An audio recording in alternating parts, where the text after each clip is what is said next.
afternoon, everyone. My name is Stephanie Baloes Guerrero, and welcome to the Creative Future session of Building a Local and Gaming Esports Infrastructure Hub.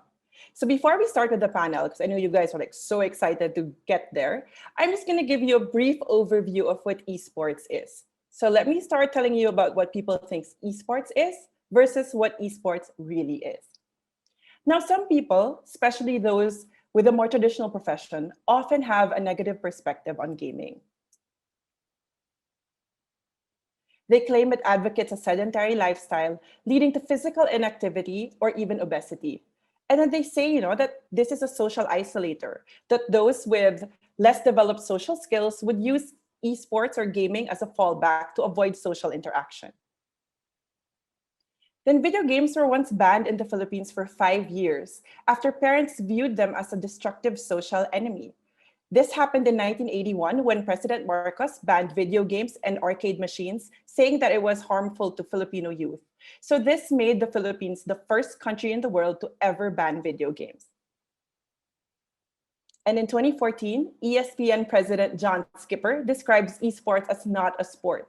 And when asked, real sports panelist Bryant Gumbel would just laugh about it. But in reality, gaming and esports is considered a real sport.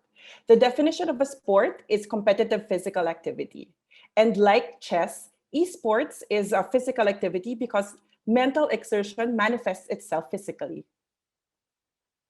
Now, while gaming refers to the act of playing games casually, esports is the competitive and professional side of video gaming. So esports is a part of gaming where the best of the best around the world come together and compete for the world championships. Now, the top esports athletes have physical advantages to the casual player. Pro players have unbelievable hand-eye coordination and motor skills after being trained. So they are able to achieve up to 400 keyboard strokes in 1 minute, which is actually 4 times more than the average person. And their in-game decision-making is sharper because they've practiced. That's why risky moves to us are actually calculated moves to them.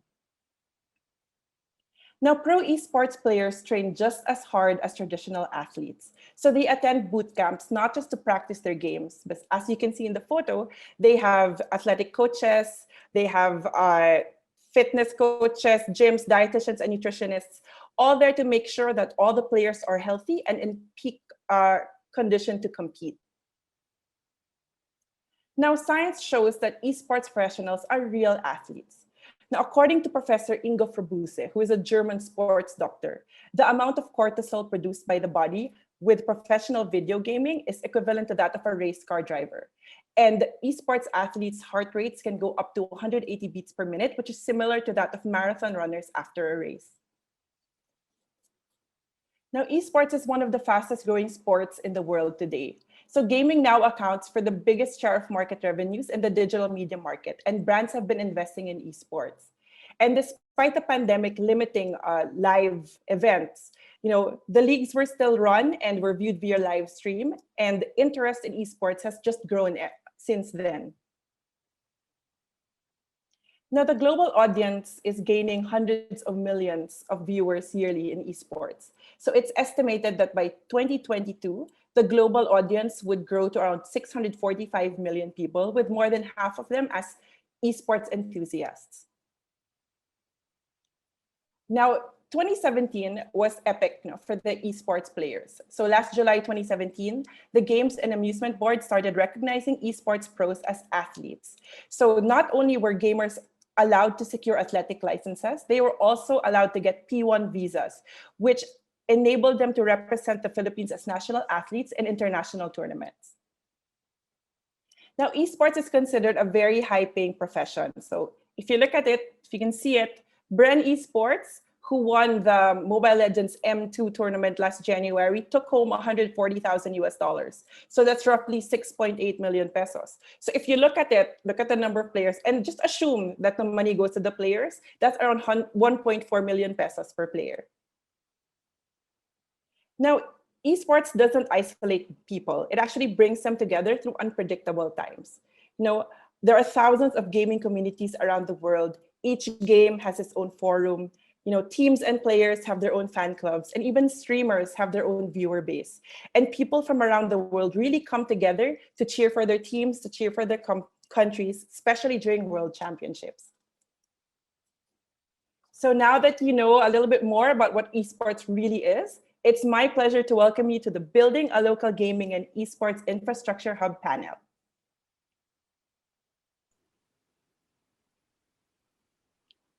Thanks, Steph. Thank you so much. Hi, everyone. I'm Cecile Dominguez-Uico. I am CEO of Evident, and it is my pleasure today to be moderating this panel on building a local infrastructure hub for esports and gaming.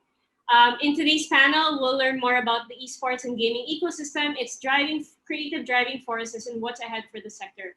And today, I'm joined by some of the country's top industry leaders and creatives in the space. So allow me to introduce all of our panelists. And thank you so much for being with us today. First up, we have Trike Gutierrez. Trike is CEO of Tier 1 Entertainment, a Filipino esports and gaming entertainment company. Trike is well regarded in the gaming community thanks to his contributions to the growth of the esports scene in the country. From his early shotcasting days to founding MSI's first professional team, to organizing the country's biggest esports tournaments, the community has seen Trike grow with the industry that he's loved and supported. Today, Tier 1 has now expanded to Myanmar, Malaysia, and Singapore. Welcome, Trike. Hello, thank you for having me. We also have Marlon Marcelo, Deputy Executive Director of the Philippine Esports Organization, the umbrella organization for major players in the local industry. PESO worked to facilitate the launch of the first ever esports event during the 2019 SEA Games in the Philippines. Before joining PESO, Marlon organized esports events ranging from neighborhood cyber cafe tournaments to the 2016 Manila Masters Dota 2 event. He was with Mineski for over 10 years, serving as General Manager for Met Events, and was also Director of Mineski's Youth Esports Program. He is also best known for voicing the first Filipino voice pack, Lakad Matatag, for a popular mobile game in Dota 2. Welcome, Marlon. Hello, hello. And we also have Ralph Aligada, VP for Business Development of Garayat Concepts, one of the biggest esports and gaming event organizers in the country. Before joining Garayat, Ralph was the business unit head for esports and digital sports of TV5, having spearheaded the network's efforts to bring esports and gaming to a wider audience via free-to-air TV, while giving traditional sports a new audience by moving broadcast to digital. As Garayat's VP for BizDev, he leads overall strategic direction of the company, generating revenue via sponsorships and partnerships. Welcome, Ralph. Hey, Cecile. Good afternoon, everyone. And we also have Mara Aquino. Mara is a TV and events host with a wide range of experience in sports, and now is one of the leading female esports casters in the country. She started off as an NCAA courtside reporter and then moved to the PBA, and has worked with the International Basketball Federation and has also hosted for the Toronto Blue Jays. In 2021, Mara entered esports as the only female host in the Mobile Legends Professional League and has also hosted for the Mobile Legends Southeast Asia Cup.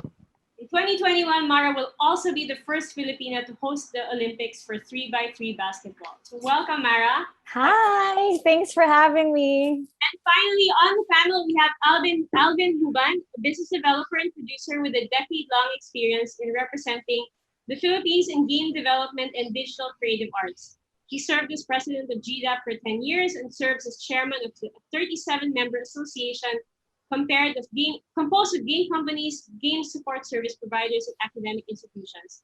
He's also the first Microsoft-certified art vendor for the Philippines in the service of the AAA video game market. So, welcome to the panel, everyone. Your resumes are incredible. Your experiences in the gaming and esports sector are, wide-ranging.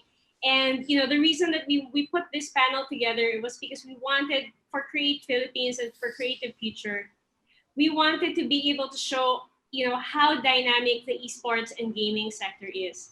And when we were thinking about the topics for the panel, one of the things we were thinking about was, in the last year and a half with the pandemic, a lot of other creative industries suffered setbacks, right? Walang filming, the advertising industry was down.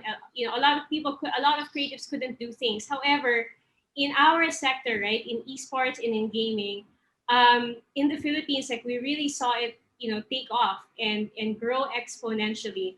So just for everyone, like for this first question, I just wanted to ask, and building off of Kumu, so kumusta kayo? How was the last year and a half for you? And for your part of the industry, how has it been like? Let's start with Trike. At first it was very challenging because I think for a CEO there were a lot of dynamics that changed. For example, one thing that changed a lot was the way we operated the company, because before we used to go to the office, people used to meet, and we had meetings there and stuff. And even in like on the matter of like trying to find clients, working with clients, trying to service some deliverables that we have. I mean, not being able to have face-to-face interactions is really different from like what it is today. But I think we were able to adapt pretty well. I think the highlight of the past 1 year for us and me personally, I think was of course the rise of Blacklist International in the esports space. I mean, that's one thing that we created just a year ago. And then just 1 year after, I mean, as much as we fell short in the Southeast Asian finals, we still see it as something that's very memorable. I mean, we finally have a team that everyone can cheer for, and for that we think we're in a very good position. Thanks, Trike. And since you already mentioned Blacklist, and congratulations on winning MPL. On the second place. Mara, ikaw naman, kumusta? Oh, I'm good. But going back to your question, past year and a half, my goodness. The beginning of the 2020, like everyone else, there was fear, confusion. Look, everything was put on hold. I came from events and basketball. So no events. Sports was put on hold. No world tour. Even the Olympics was put on hold. So there was a big struggle as a talent, no work, no pay. There was a big struggle on my mental health. And I live alone in the Philippines. I couldn't go book a trip back home to my family. And it was a struggle in the beginning. And then I had to just like snap myself out of it and think, you know what? Survival of the best adapted. You got to do something about this.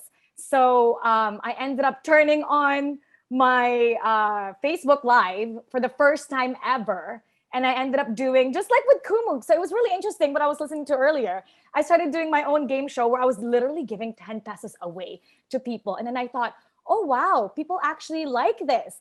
And for the first time ever, that's when I realized you can actually connect with people online using Facebook. I had no idea. So I ended up making a page for the first time ever. I've been in the industry since 2012 and I didn't even think about making a Facebook page. I didn't know about the importance of having online content until the pandemic. So after I started doing that game show on Facebook, then I saw Mobile Legends, bang, bang. And I thought, wow, this is growing. Physical sports is not sustainable right now, but esports, a lot of people are playing this right now. So I got addicted to it. And then eventually somebody from Moonton contacted me. And then everything just went uphill when I started doing MPL. So it went from having a struggle with my mental health to now I'm like the happiest person ever since entering esports. So it's been great. That's awesome. That's so good to hear. Ralph, kayo naman, like at Goliath, you guys did a lot of physical events and you also had to navigate through. So how's that going? Well, like what Trike and Mara already mentioned, it was a struggle, especially for the first couple of months of the pandemic. But I think when people realized that pretty much the only sport that can exist in a pandemic was esports because of the lack of physical activity in the sense of you being close to each other. Because you can play from wherever you are. Suddenly, we had no days off. I mean, not glorifying it, but hey, work is good in a pandemic because for as long as we have all of these projects and the industry continues to grow, and we continue to serve all the communities and the audiences that basically exist within gaming, then we are okay. It was a struggle when we were transitioning towards this setup, but I think not just in terms of creativity, but also in terms of technology, esports and gaming, and all the attached industries to it can definitely survive the pandemic, and that's how we're doing now. Very busy, but very happy as well. Yeah, and it sounds like it's it's becoming a springboard, yeah, for more success in the future as the industry has adapted. Yes. I'd love to hear, yeah. So next, maybe we can hear from Marlon and then Alvin on how you guys are doing and kumusta. For me naman, it's a bit hard because I came from previously before I was hard to transfer to peso. I was in Mineski, a cyber cafe company. So part of the business is actually we had to close down almost 120 shops, all because of the pandemic. So it's really a hard decision moving forward. But but hey, as everyone said, esports is really resilient, and because it does not actually need physical manifestation to be involved, then we actually uh, had small time projects that actually help Mineski move forward. And then at that time, it was really a career shift because not everyone can actually take that leap of faith and actually move to another company, especially amidst the pandemic. So I was actually hired to become a part of the executive committee for Peso. So it's really 360 view of ups and downs because I have to say goodbye to my company that I was with for the longest time in the industry and then move forward to a new career phase. So yeah, I'm still feeling a bit jittery to be honest because this is a new role for me and um, let's see. I mean, for the longest time, one good thing about esports is I think it's one of the few industries that's actually experienced growth, even though we are in the pandemic, all because people actually are trying and playing it because they cannot do anything but just be online. So yeah. Nice. Alvin, so you come from the game developer side. How's it been for you and your sector? Well, actually, I'm together under IBPAP, which hosts the other big IT BPO guys, the giants. I always say I sit on the shoulder of giants. And, proudly, we were the least affected by the pandemic. I mean, when you tell a game developer, hey, guys, sorry, things are going to change. You have to work at home. We just smile, yay, finally. And everyone knows through the pandemic, we were like one of the very, very few bright spots in the global industry, as the data will show, the number of downloads that happened for the biggest games in the world, it like advanced for like 3 years. 3 years, that's insane. So how that rippled back to the Philippines, and the Philippines is mainly a service. We're mainly a service sector for games. And I'm very proud of it, but obviously, we want to create more original games. But in saying so, during the pandemic, you had to imagine that we had to shift the way our IT infrastructure had to change because we still had to do remote access from our houses. It's not like, just simply uploading things to Dropbox. It's not like that. We still had to perform and deliver at a global kind of pace that the ones we're accustomed to. And I guess the most painful thing that we had to handle was the hiring and training of people. The demand came and we weren't ready for this demand. And until now, we're still trying to catch up. So, I always tell people that I deal with that, we're lucky, really lucky to be doing what we're doing when this thing happened. So it's great to be here.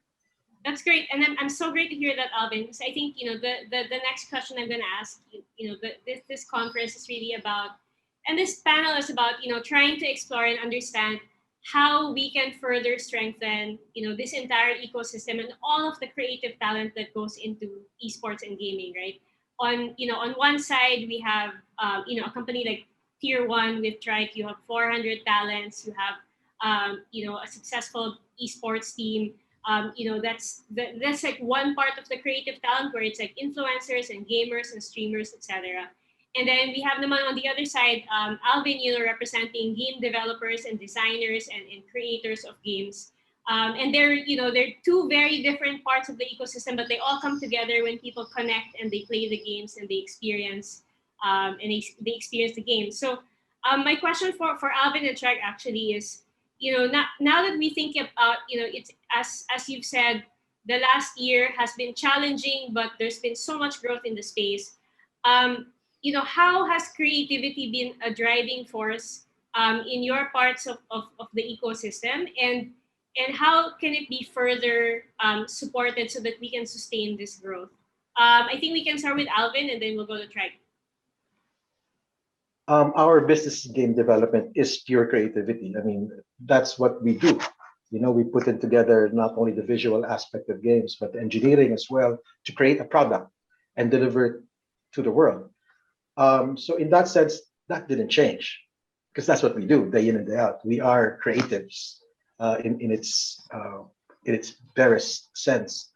What really changed was the way we did our workflow. You have to understand that, especially with a lot of guys in my space, we have to deal with a lot of security issues since we deal with global companies, and we had to find a way to overcome that. Prior to the pandemic, we have certain security agreements, like certain machines cannot leave a designated space. IPs are registered, and so there are so many limitations that we thought would be immovable because we're dealing with the global giants. But when the pandemic hit us, that's when we all had to get creative and say, "Hey, dude, distributed development, it's okay." There are and we had to face the challenges. The Philippines, we are blessed with a lot of creative people. You could put us anywhere, and the only challenge would be the internet, and we had to live through that as well. So a lot of creativity on the operations side of our business had to be applied, but the rest we seem to be okay. We just need to hire more talent. Thanks, Alvin. And Trek, from your side, how how can you, given what you guys are working on at Tier 1 and the talents that you're nurturing, what is needed so that we can further support this part of the industry naman?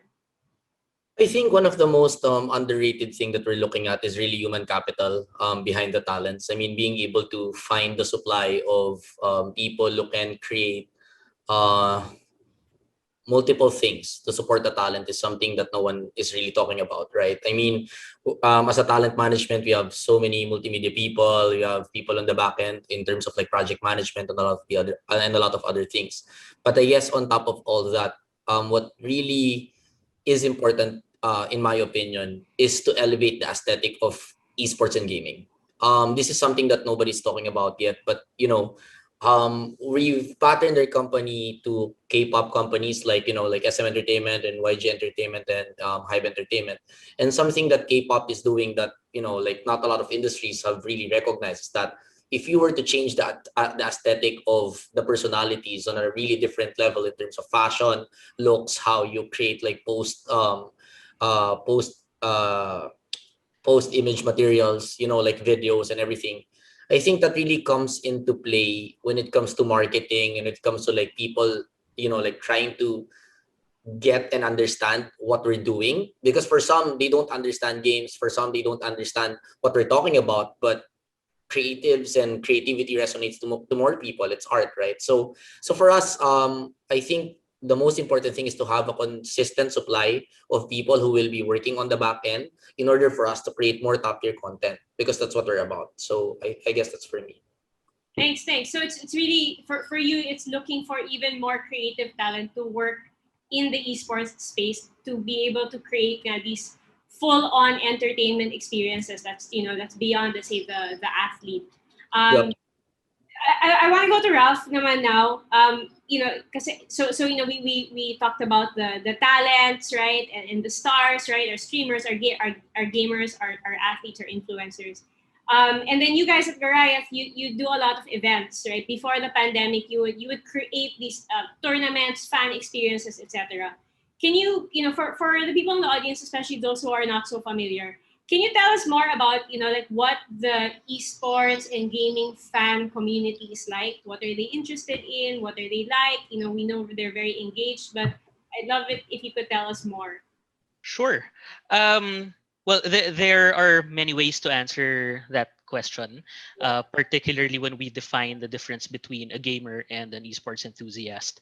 Siguro let's start with that. Firstly, there are millions and millions of gamers in the Philippines. Some studies would show 40 million, some studies would show 45, some studies would show as high as 60 million gamers. It all depends on how the definition is actually laid out when these studies are created. Generally, though, if you talk about someone who has played a video game at least once in the past 2 weeks, and if you take that definition as the definition of a gamer, then you would have around 45 to 50 million gamers in the Philippines. It would be roughly almost an even split between male and female for general gamers. Okay, so let me clarify that. Uh, a lot of people are always surprised when I mention that it's almost a 50-50 split. It's because they tend to think that esports enthusiasts and gamers are the same. Remember, even Candy Crush is a game, right? Even Fruit Ninja for those who started playing that when iPads and iPhones first came out. All of those are games, smaller games, indie games, even Gardenscapes or Farmville. All of those are still games, and that would result in almost a 50-50 split of the gender. Uh, it is also primarily young, in the sense that you can have gamers as young as 5 years old if their parents allow it, and as old as around 35 to 45 years old.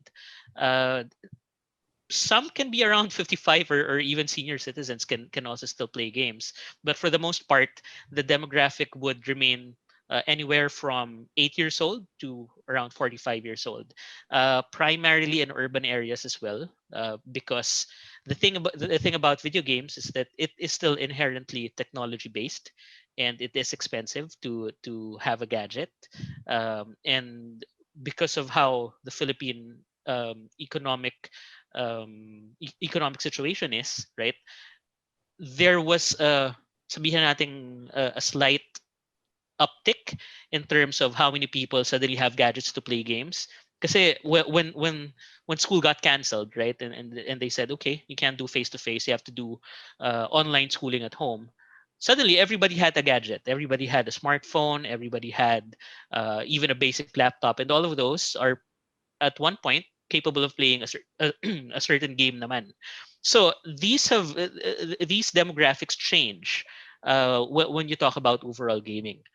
But if you move towards the esports enthusiast side, those are the primarily male audience. Uh, Again, it depends on the study, but some studies would say as high as 85% male. And these would be really the younger generation from 13 to 35 years old. Um, Also, I have to note that they're always made up of communities. There is no singular definition of a gamer, because each game would have its own set of communities. Like a game like Counter Strike would be very different from a game like Mobile Legends or a game like Candy Crush, right? So these communities would always have their own set of followers, and I think that that's basically how we have to treat it. You have to consider it as uh, an overall industry with different communities, and that's how we generally approach how we make our events, whether it's online or on ground. We would always have to look at the communities involved. Thanks, Ralph. So takeaway, I think one of the important things is that, to break down that stereotype that it's not a niche community, it's not just one community, right? Each and every game has its own communities locally, internationally, everybody interconnects. And then you also have, you have your esports enthusiasts that, will watch the tournaments, etc. But counted din yung mga tita natin na naglalaro ng Candy Crush. Yes. But as far as I know, wala namang Olympics para sa Candy Crush, di ba? So that's my bridge towards asking questions naman to Marlon. So, we have people who are like game enthusiasts, right? Fruit Ninja and Candy Crush and stuff. And then you have serious games like, I mean, the Philippines was big with Dota and now Mobile Legends and League of Legends and all the big tournaments. So with you as, Peso is like the official, esports organization that's gonna nurture this next gen of talent. Um, are we gonna see then, and what is the next Manny Pacquiao of the Philippines going to be an esports athlete? Like what are you guys working on at Peso, and where do you see this going naman? Because as I said, walang Olympics ang Candy Crush, pero meron ng League of Legends tsaka ML. So what's your plan sa Peso, where and how are you developing our esports athletes?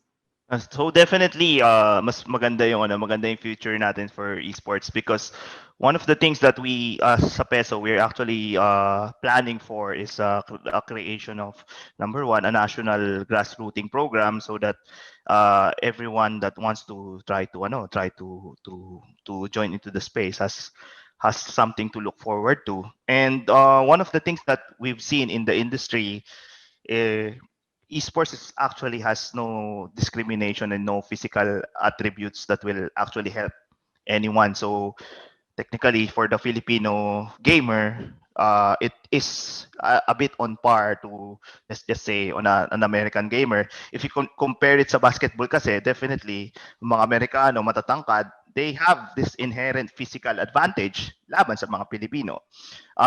We feel that esports as a sport kasi, it evens out the playing field in such a way that your physical attributes does not have any, sabihin natin, big advantages per se. So you can be a very good player ng medyo mataba, you can be a very good player na matangkad or na maliit. So it does not discriminate. This is very important for esports. And of course, as we are pushing forward sa Peso, we also wanted to bridge the gap of what we call the cultural differences of, I would say, our generation and then the previous generation. What we are seeing right now kasi is we have two sets of, I would say, we have two sets of uh, digital persona. No, we call it sa mga younger ones, we call it the digital natives, and then sa mga titos natin or sa our parents, we call them digital immigrants. So what is really happening right now is even in schools, even in some of our professors, they don't actually really know esports per se, but they know that gaming is big, but they don't really understand what is really happening into the esports space. So one of the things that Peso is actually pushing for is at least uh, for the Philippine government to actually recognize esports and then actually put this as one as part of at least the educational curriculum because sooner or later the divide is or the digital natives will actually know what esports is, but possibly the parents or the teachers don't really know what that space is, and that's where magkakaroon ng disconnect. When I say disconnect, the student or the child actually knows gaming is not really addictive or has all that bad perception, but those digital immigrants that does not really dabble into this space are actually hesitant on actually learning what is esports or what is gaming per se. So well, that's one of the things that is really challenging as of the moment, but the biggest I would say biggest ano naman dyan, the biggest caveat is when Filipinos are actually winning na and we actually produce good results on the last Southeast Asian Games, no? That our national team did together. Yan, like si Alvin Joban is one of our pioneers na nagpapanalo sa sa team natin sa Pilipinas. So it really there is a future, no? It's just a matter of time and just putting it out in the open and communicating to everyone that hey, yes, gaming if done right is good and esports is here. It's going to be bigger and bigger. Thanks, Marlon. And I've heard stories din na yung just going back to what you said about the grassroots program na people get scouted, for example, for ML. They're not using the best phone, right? They're really good and they're using a really old smartphone, but they're so good. And once you develop their talent and you put them into a team, it's absolutely transformative, and income and everything. And so it sounds like one of the things is changing the perception of people around gaming and esports, that it actually does foster creativity, it fosters collaboration, especially when you play with teams and when you play together. Parang it's also my generational shift, and as we are getting older, also we are the ones who are also in the early stages of experiencing video games. That's probably something that's also going to change. Mara, I saw you nodding your head a lot when we were talking about the national team and like what's next in the grassroots program. Since you came from traditional sports, you came from basketball, and now you're in esports. What differences have you seen from like where you came from and where you are now with with the MPL and casting? Definitely have to say the engagement of people is a lot different. Well, first of all, traditional sports, physical contact sports right now, because of the pandemic, it's not really sustainable. And there's a huge shift for everybody who used to play basketball outside. Now, I would say yung bagong liga ng bayan right now is Mobile Legends. Used to be basketball. Now, bagong liga ng bayan, I would say, is Mobile Legends.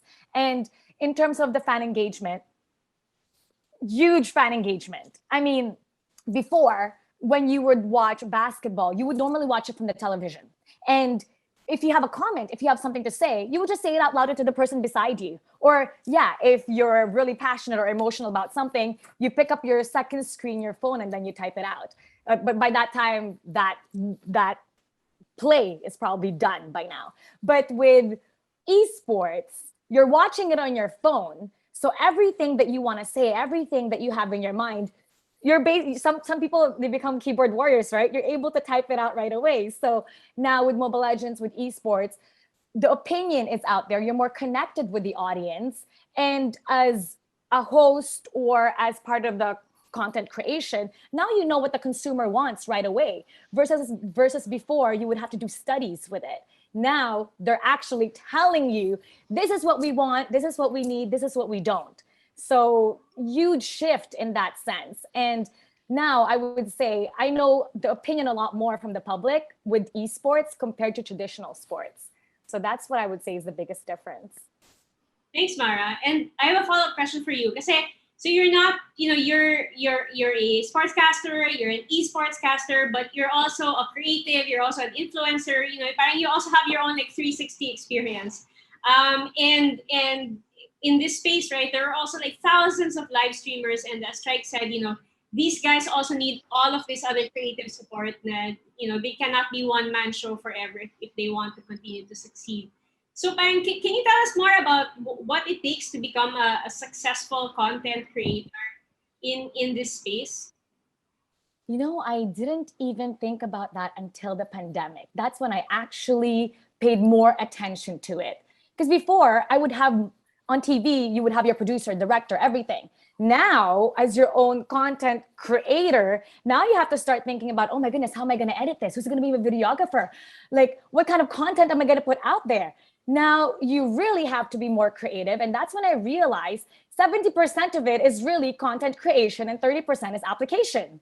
So 30% is the editing and all that stuff. But what content am I going to have? Because now you're a one-man team.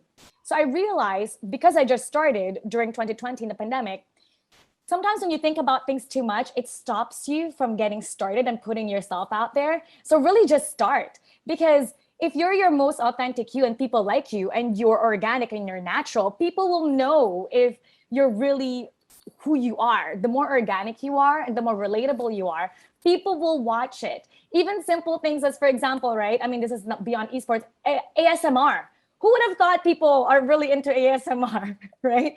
Now you can put your, whoever you are, your, kung ano man yung gusto mo out there. And if you're relatable, people will watch it. And you have to really think about, I remember my English teacher saying, you have to figure out what people want and you give it to them. That's how you become successful in life. So whether it's your boss or online, what does the public want? Some people want chismes, you give them chismes. Some people want Mobile Legends, you stream Mobile Legends.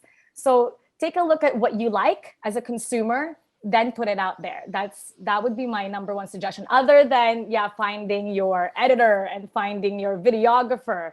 But really, what do I want as a consumer? What do my friends want as a consumer? Then I'm gonna put it out there. I think that's one of the keys. Yeah. So we have 16 questions from the audience and growing. And daming tatanong. So I'm gonna field some questions from them. This one is an important one, especially because this conference is organized by DTI and CITEF. What kind of government assistance do you think our gaming and esports industry needs? And which government agency is in the best position to help the industry grow? This is from Restituto Gabuya. But yun, siguro big picture muna. Maybe wag muna yung which industry, which agency, kasi that's more technical. But for our panel, like what kind of assistance do you think or support does the government need to give so that we can continue to help this industry grow? Who would like to go first? I think I nominate Alvin. I want to say I'd rather go last because I've been dealing with the government for 10 years. Sige, So can I just be last? Sige. I'm more frustrated than these people. Okay. All right, sige. So Trike, I know you've been working on a BS Esports with Lyceum University, right? So sige, ikaw muna. What do you think the government needs to do? I guess for me, there are probably 1,000 things that we need help from the government. But I think one thing that I really want to have in the future is an economic zone for esports and gaming, including tech. I feel like one of the biggest challenges when it comes to our industry is that there's a lot of potential foreign capital that can come in if we really had the actual policies and proper framework when it comes to investments. And I feel like things are going to move forward faster if we have that. Why? Because you look at Hong Kong and it's not really a destination for esports. You look at Singapore, it's a high OPEX country. And as much as it can be an esports hub, I feel like the Philippines is at the center of the growth of esports in Southeast Asia. So because of that, I feel like having the right policies in terms of accepting foreign capital and having proper frameworks on foreign investments is something necessary. Maybe in Clark, maybe in I don't know, like whatever place there is. But I feel like having a Silicon Valley for esports and gaming is something that I would want to have. So parang more of a concentrated area so that you have more of the talent all together and it's actually physical. So this industry requires a lot of infrastructure. Like for one, internet, right? I mean, not a lot of places have really good internet. And we don't need just like fast internet. We need high speed internet with broadcast and streaming and everything else. Tapos outside of that, like there are a lot of it's a long list, diba? So for me, like just being able to have like one place, like an economic zone where esports companies can set up shop, game developers can set up shop, and if foreign capital is available there, I feel like we can bring in actually a lot of OFWs back home. So yun, that's something that I want to have in the future, but let's see kung mangyayari. Thanks, Strike. Anyone else want to take that question? We have a lot of other questions, pa. So Alvin, I have another question for you. Then, if you want to skip that one. That's okay. I'll jump on it. Trike's on the right path. Definitely, just like any other business in the Philippines, we do need better fiscal incentives for foreign inflows to come in. I mean, we've done some magical tricks in the game development space. I mean, you have Ubisoft here. That's something that we worked on as association to tell the world that we are so talented in the Philippines. Please come set up a center here, and they did. So that was one bright thing, and I think we would welcome much more investment. And the reason why we want these investments is not just purely for job creation, but to also learn more about game development as the other people are doing around the world. You have to understand that game development is not new. It's old. It's over 30 years old, and we are far, far behind. The Philippine industry or game development, we're barely 4,000 people.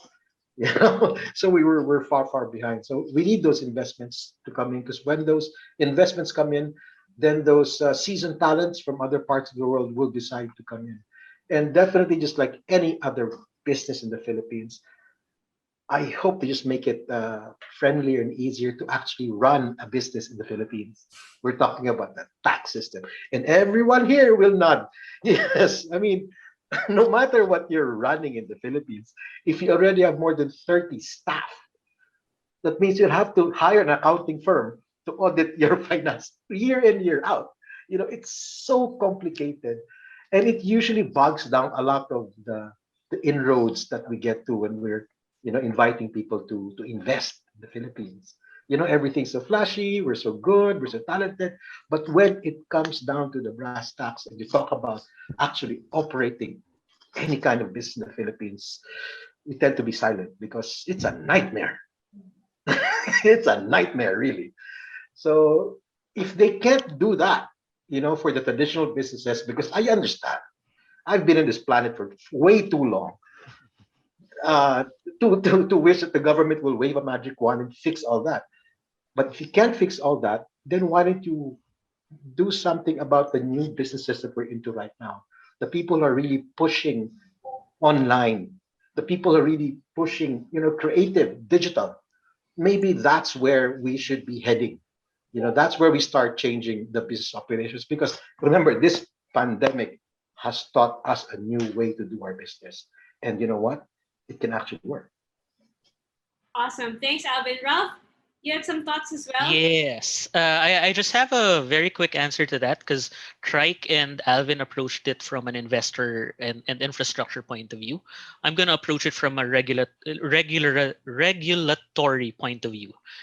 In the sense that we do already have a government agency regulating it in the form of the Games and Amusement Sport of the Philippines. However, I think what we need help with is basically a revisit of the current rules and regulations. There are a lot of current rules and regulations that are being implemented by the government that do not necessarily apply. I'll go very specific. Alvin's laughing. I think he knows where I'm going with this. I'm going very specific, right? Current government rules are that as long as you receive prize money for playing in a tournament, you should be getting a pro license because you're technically play for pay, right? That is inherently difficult because there are marketing events where you have weekender kids just playing, and the minute you force them to be a professional in order for them to receive their prize money for really a weekend contest, then that changes things up. If the UAAP suddenly brings in esports, these kids can't play anymore because they're now professionals. So things like that. We have to revisit the current rules based on how it's being regulated. Thank you. Thanks, Ralph. So to our friends from government who are listening in today, I think there's a lot of conversations that need to happen and engagement to really support this industry. As we've talked about the size of the audiences, the creative talent. I mean, there's so much that's possible, right? And then it sounds, the things that are holding us back are things that also have held other businesses back, like red tape and complex operating environment. And I don't need to go into detail, but I think everybody is nodding their heads. So, but that's definitely worth future conversations and sessions. I'm checking in on more of the questions. This is a good one. So. This is from Brian Hukaban. So he's asking gaming content. There's been so much gaming content. So parang a streamer is born every day. There's so many new talents and there's so much happening online, right? Is there a risk among the content creators and creatives? Is there a risk of oversaturation? And what is the sustainability of the industry in the long run? I think I can take that. I mean, for me, the community is very fragmented in a sense where like there are so many games that are going around, right? It's not just Mobile Legends, it's not just Dota 2. So I feel like there's more than enough room for new streamers that will get into the space. 100% that not a lot of them will stay.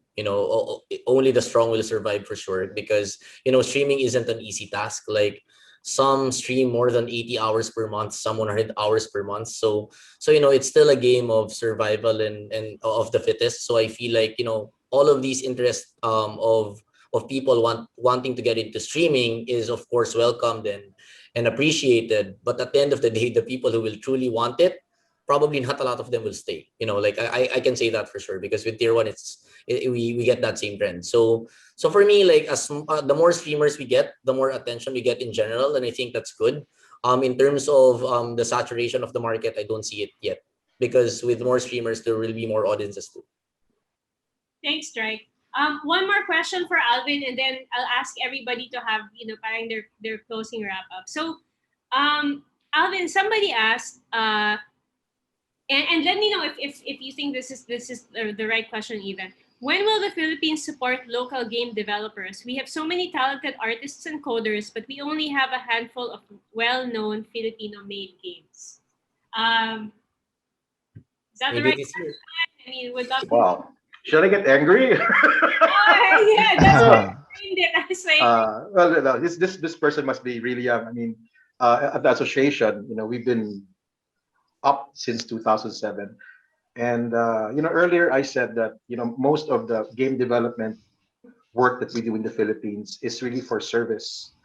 And I did mention, before I expanded on my statement, that but our big dream is to really push on original Filipino IP. Now that's a different conversation for another time, but that is our big dream.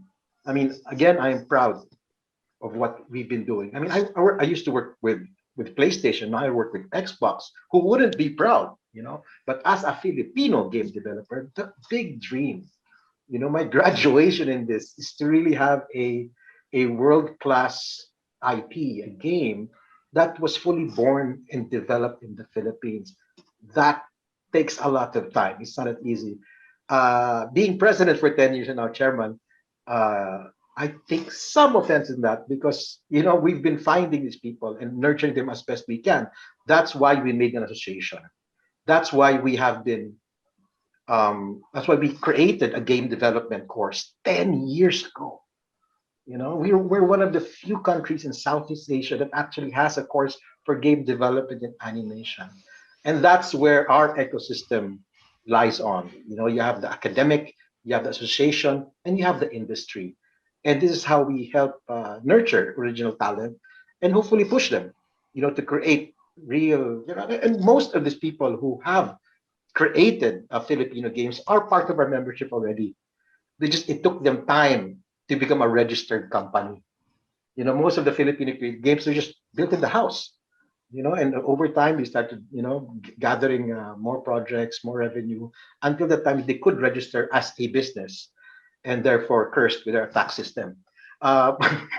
But in our defense, that's all we've been doing for this past decade. thanks, Alvin, and I'm really glad you clarified that because I think many people are not, don't realize the long investments and time and what the Game Developers Association has been doing for many years, and including building game development courses, partnering with universities, all of this, right? So it's it's an ecosystem that it's not new. It didn't come out in the pandemic. It's deeply rooted, and it's really been a celebration of Filipino talent, and it's talent that is seen in front of the screen, and it's talent that's also behind the scenes, building the games, designing, and parang creativity is 360 in this ecosystem. So final question for everyone. I would love to hear your fearless forecasts. What does the future hold for our ecosystem of gaming and esports? What are you most excited about? Let's start with Mara. Wait, I unmuted it. What I'm most excited about, I'm really excited about having people similar to myself, where I didn't know this thing existed until the pandemic. I'm really excited about seeing more creatives out there. Like things like what I said earlier, ASMR. I didn't even know that existed. I want to know what makes people tick. I want to see people's content, just like how they have it on TikTok. Now I'm seeing different personalities. Now people are really, really showing themselves.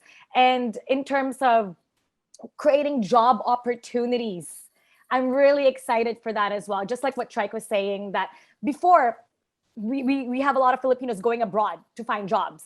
If the esports community grows even more with the help of the government, now we're going to have our own people coming back here and working here in the Philippines instead of finding opportunities elsewhere. This is growing exponentially right now, and I can't wait to see what other jobs we're going to be offering to people. And to the parents out there, iba na labanan ngayon. Let your kids play, let your kids draw, let your kids dance. Now, hindi lang to be a doctor, to be a teacher, which is great. Now it's paramihan ng talent. And now you can be yourself. And that's what I'm really excited about. People being themselves.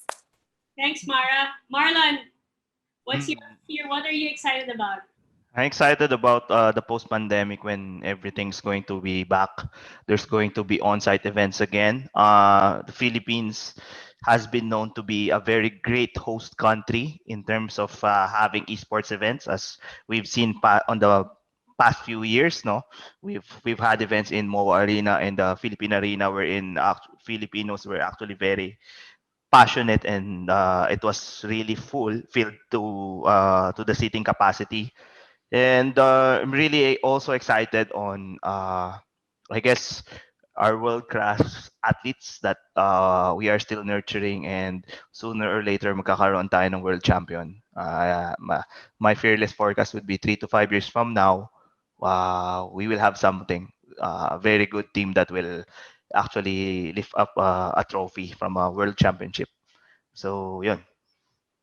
Very exciting. Ralph, Trike, and then Alvin.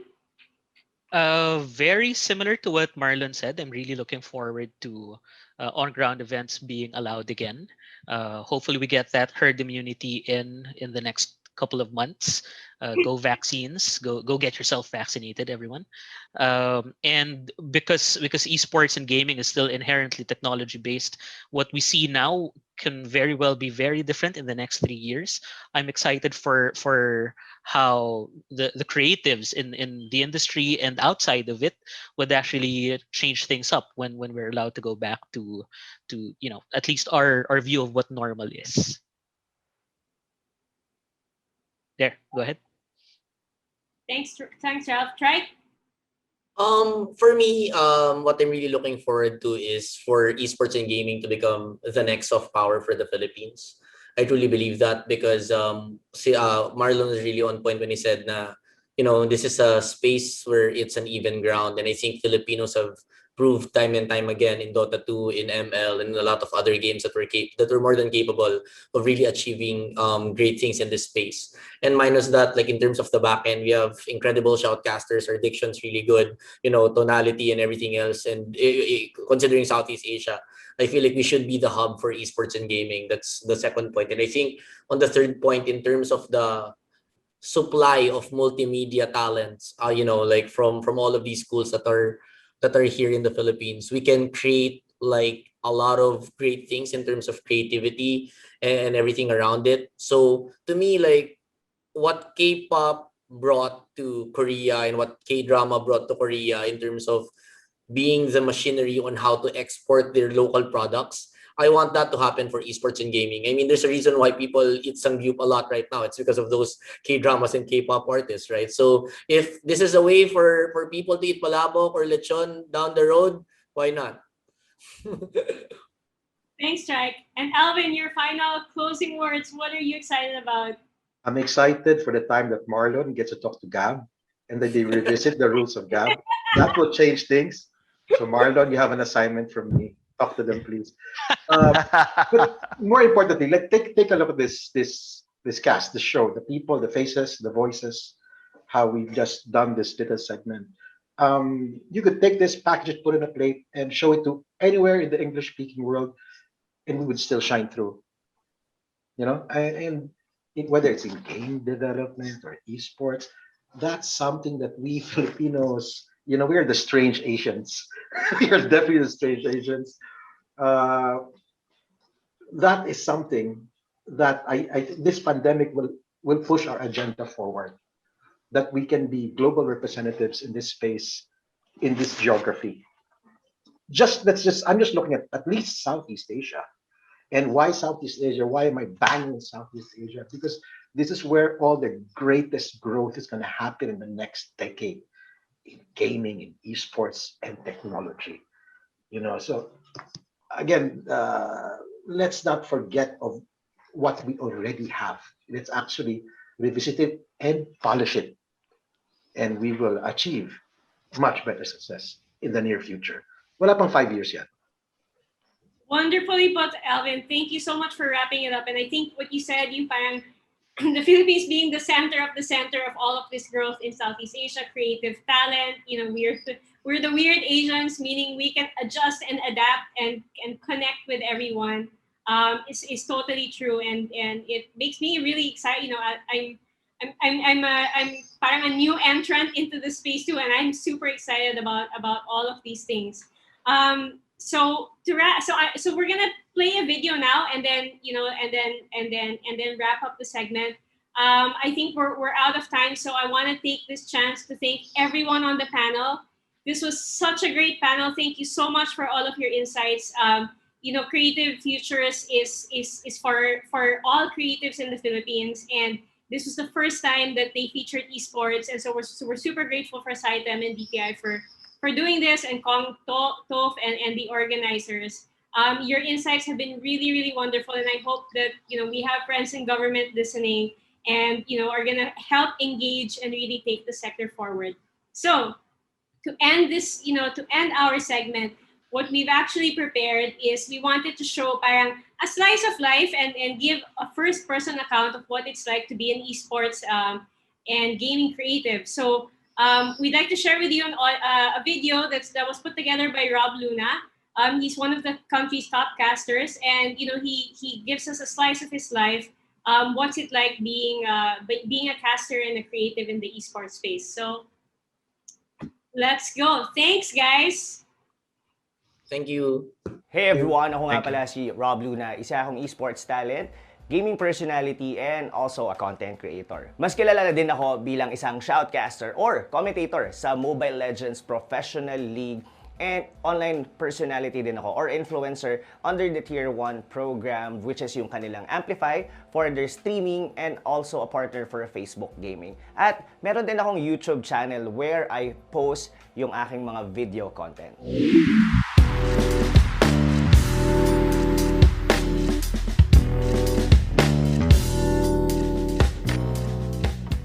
Nagsisimula yung araw ko, siguro around 4, 5 a.m. Diyan magsisimula na akong mag-stream.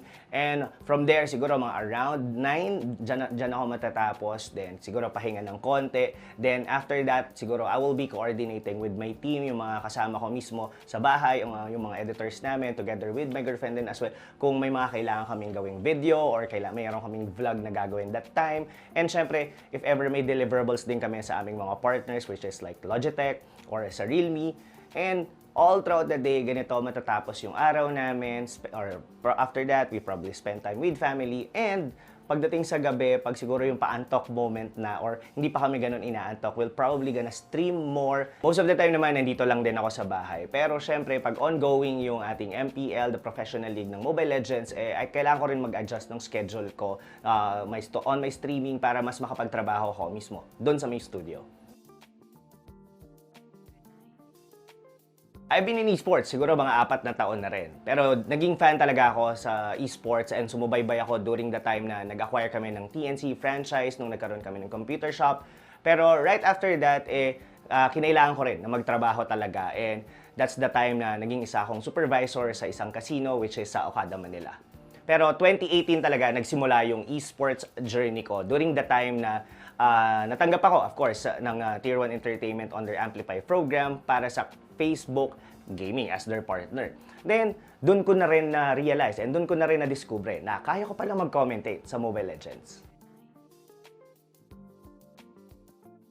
Sa totoo lang, nagsimula kami by accident. Hindi talaga namin na-foresee na ganito pala yung mapupunta sa amin for the future or yung gagawin namin. Kasi during 2018, gumagawa lang kami ng skit ng girlfriend ko kung paano kami maglaro ng Mobile Legends, paano kami magkulitan during the stream. And it just so happened na napansin kami ng Tier 1 Entertainment na if we would want daw na mag-stream under the Facebook Gaming program. So, of course, sino ba kami para tumanggi? Pero hindi rin kami ganun ka 100% sure na kasi ito na ba talaga yung gusto namin? Kasi we only get a contract for 1 year and the first thing that popped into our mind is what happens after 1 year. So, that time, inag-isipan talaga naming mabuti kung gusto namin talaga na pumasok dito sa streaming.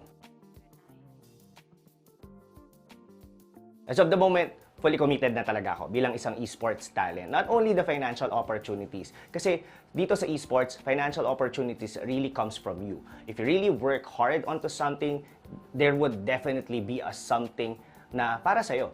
At dito, you really have to stay consistent. Kailangan mo rin talagang maging relevant and you just have to know how to put your name out there para mas makilala ka ng mas maraming tao. And from there, opportunities will just simply come to you more often. Pero gusto ko lang din sabihin dito na ang pinaka nagustuhan ko talaga bilang esports talent is I control my own time, I control my own space, and esports provide me that opportunity. Mas safe din talaga mag-host ng mga esports event right now kumpara natin on the traditional sports. Kasi mostly online na talaga lahat eh. And ibang-iba rin yung pag-consume talaga ng mga audience natin for content, saka yung pag-interact nila for our esports personalities. Mas malakas ang connections talaga ngayon ng mga fans sa laro and sa mga players. Why? Kasi mas lagi sila ngayon nakatutok sa kanilang mga tablets, sa kanilang mga phone, and mas madali rin talagang mag-engage right now online. Over the years, may influx na talaga for the online content creators dito sa esports dahil nakikita na rin talaga ng mga tao na there is an earning potential. Pero sa dami ng competition natin ngayon, mas mahirap na rin talaga na mag-stand out and stay relevant. Akala ng mga tao, pastime lang ang esports. Yung totoo, through the work we do every day, nakakapag-generate din talaga kami ng mga job opportunities for a lot of people. As an entertainer, kailangan mo rin talaga ng sarili mong team para mas makapaglabas ka ng mga content continuously and makakasabay ka talaga at makaka-adapt ka kung ano ang uso sa ngayon. And doon pa lang sa content production, may mga mabibigyan ka na rin talaga ng trabaho. Napakita sa atin ng pandemic kung gaano kaimportante ang esports industry. Unlike many other industries sa esports, we were able to continue and provide job for people with barely any changes sa mga sarili-sarili nilang buhay. Kasi from the very start, nagsimula lang naman din talaga to online. Government acknowledgement talaga at suporta ang talagang kailangan namin. Para sa marami, di pa rin kasi talaga nila tanggap na legitimate na trabaho na ang esports. Kaya ang daming nasasayang ng mga opportunities, mga business processes na kailangan pa i-streamline para mas magmukhang legitimate. Pero at the end of the day, trabaho rin ang esports para sa karamihan. Maraming salamat sa pakikinig dito sa experience ko throughout my esports journey at sana may natutunan kayo ng mga bago tungkol sa esport. Sana rin ay naliwanagan kayo na worth it talaga na suportahan itong industriya na to.